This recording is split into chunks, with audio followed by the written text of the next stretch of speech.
Coucou, est-ce que tu t'es déjà réveillé un matin, tranquille, c'est la routine, tu vas au travail ou à l'uni, c'est égal, mais c'est un nouveau cours où vous accueillez une nouvelle personne dans ton équipe de travail. Peu importe la situation, mais tu te retrouves à devoir participer à un jeu pour briser la glace où vous devez chacun dire un fun fact sur vous. Bon, déjà, je ne connais personne qui apprécie dire un fun fact sur soi ou parler de ses passions dans ce contexte-là, mais aussi, et c'est ça qui nous amène au sujet de la vidéo, qu'est-ce que tu dis si tu n'as pas de passion ?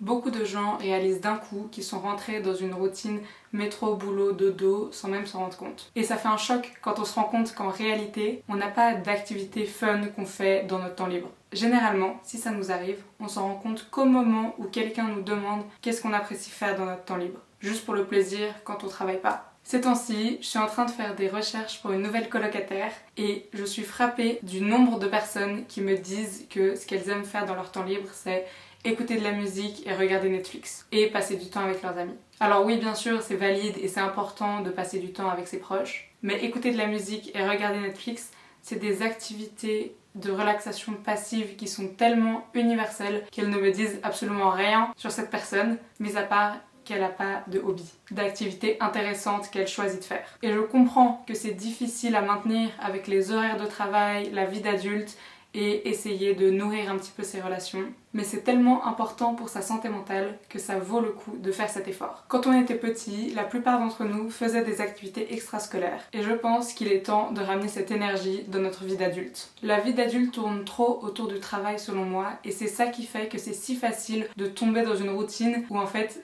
mis à part notre travail, on fait rien d'autre que des activités juste nécessaires à notre survie comme dormir, se préoccuper de notre hygiène, cuisiner. Et je comprends aussi que parfois c'est physiquement pas possible. Si t'es super fatigué, que tu dors jusqu'au dernier moment, qu'ensuite tu vas travailler et que le soir t'as qu'une envie, c'est rentrer chez toi et te reposer, ça va être difficile de trouver des hobbies. Mais c'est vraiment le pire des scénarios. Donc si ça t'applique à toi et que tu ne t'imagines pas spécialement passer les 40 prochaines années de ta vie comme ça, n'hésite pas à essayer de changer de travail ou d'implémenter des habitudes qui te permettront de libérer un peu plus de temps pour toi dans ta vie. Maintenant, je vais me concentrer sur les gens qui ont du temps libre à disposition, ce qui est quand même je pense la majorité des personnes et qui sûrement te concerne toi si tu es en train de regarder ma vidéo. Tu as du temps libre, c'est juste que tu ne l'utilises pas avec intention. Et bien sûr, il faut aussi que tu utilises ce temps libre pour te reposer, mais ce serait quand même beaucoup plus gratifiant pour toi si tu avais vraiment des activités que tu as choisi intentionnellement de faire pendant ce temps libre plutôt que de le perdre en passant ton temps sur ton téléphone. D'un point de vue de la science du bonheur, si on veut bien, c'est bien d'avoir une vie remplie de choses variées pour être heureux. Et d'un point de vue logique, c'est aussi le conseil classique de dire de ne pas mettre tous ses œufs dans le même panier. Imaginons que tu adores ton boulot, c'est ton métier passion et tu dis ah mais moi ça comme ça me suffit, ça me va très bien. J'ai pas besoin d'avoir d'autres activités à côté. Mais si d'un coup il arrive un truc et ton boulot ne te satisfait plus, ou tu le perds, ou tu as un nouveau boss horrible ou que sais-je, tu te retrouves avec rien d'autre. Alors oui, tu gardes tes autres relations sociales, mais tu n'as pas d'autres activités qui te donnent un sentiment de satisfaction personnelle, d'accomplissement, d'efficacité personnelle et de sens de communauté. C'est le même principe que pour tes relations sociales que j'ai déjà dit 12 000 fois, où c'est bien de n'avoir pas que ton partenaire amoureux comme soutien émotionnel. Même si il ou elle est très important, tu devrais aussi avoir d'autres personnes importantes dans ta vie. Un autre argument pour commencer à être intentionnel avec ces activités de temps libre, c'est que ça te donne une vie complète et l'opportunité d'équilibrer tes domaines de vie. Je suis une ancienne personne qui ne savait pas quoi dire quand on me demandait ce que c'était mes hobbies. Et maintenant, je suis tellement fan du concept. Et même si bien sûr c'est aussi lié à une réflexion par rapport à la place que j'ai envie de donner au travail dans ma vie, mais je suis vraiment fan et je pourrais en parler pendant des heures, j'ai l'impression. J'ai vraiment envie de prêcher le fait de tester plein de hobbies différents parce qu'il y a tellement d'avantages et virtuellement zéro désavantage. Mis à part peut-être l'aspect financier. Avoir des vrais hobbies dans le sens activité de loisirs propres à soi, par lesquels on est authentiquement intéressé et qu'on ne transforme pas en source de revenus supplémentaires parce qu'il y a encore d'autres trucs un peu moins chouettes qui viennent avec le fait de le transformer en activité rémunératrice comme par exemple se mettre la pression.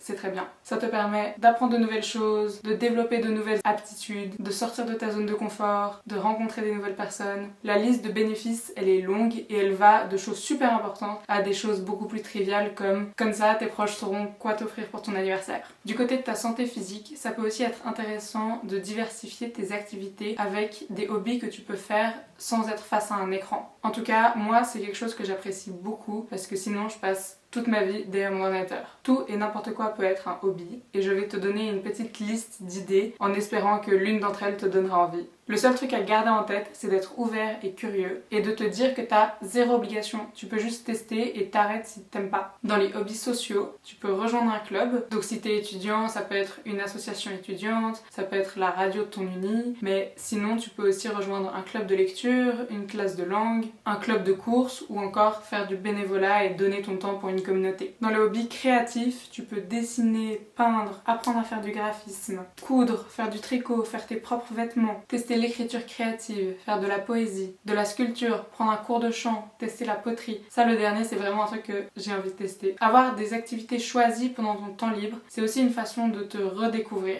Moi par exemple, j'ai passé des années à penser que j'étais pas une personne créative parce que je suis très mauvaise en dessin. Et c'est que en entendant des proches me décrire comme une personne créative que je me suis dit ah mais oui en fait, écrire des articles et faire des vidéos sur YouTube, c'est créatif parce que les mots ils viennent de ma tête et littéralement je crée le truc de A à Z. Et lentement, j'ai commencé à faire un peu d'aquarelle, maintenant je fais du crochet, j'ai de quoi apprendre à broder et littéralement il y a 2 jours, j'ai été acheter de quoi faire mes propres bijoux parce que ça a l'air fun. Et j'avais jamais réalisé comment mes souvenirs de la moi enfant qui était pas forte en dessin et en musique a influencé les activités où j'avais l'impression que c'était ok que je les fasse. Dans les hobbies sportifs et corporels qui te feront bouger, tu peux déjà tester tous les sports d'équipe, t'inscrire à un cours de danse, faire du patinage, du ski, des randonnées, du yoga, du tennis, de la natation ou même apprendre à faire des massages par exemple. Il y a plein de possibilités.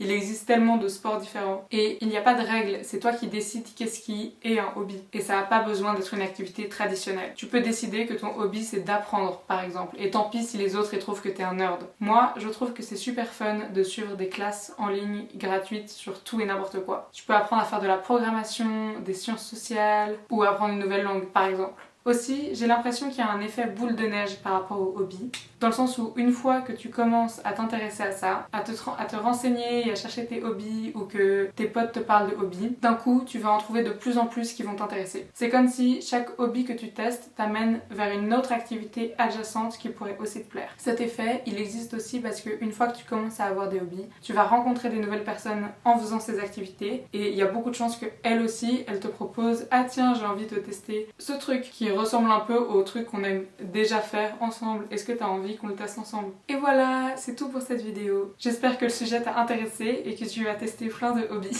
Tu peux me le faire savoir en likant la vidéo, en commentant quel hobby t'as envie de faire ou juste tes pensées générales sur le sujet. Et tu peux toujours t'abonner à ma chaîne, ça me fait toujours très plaisir. Et moi je te dis à la semaine prochaine.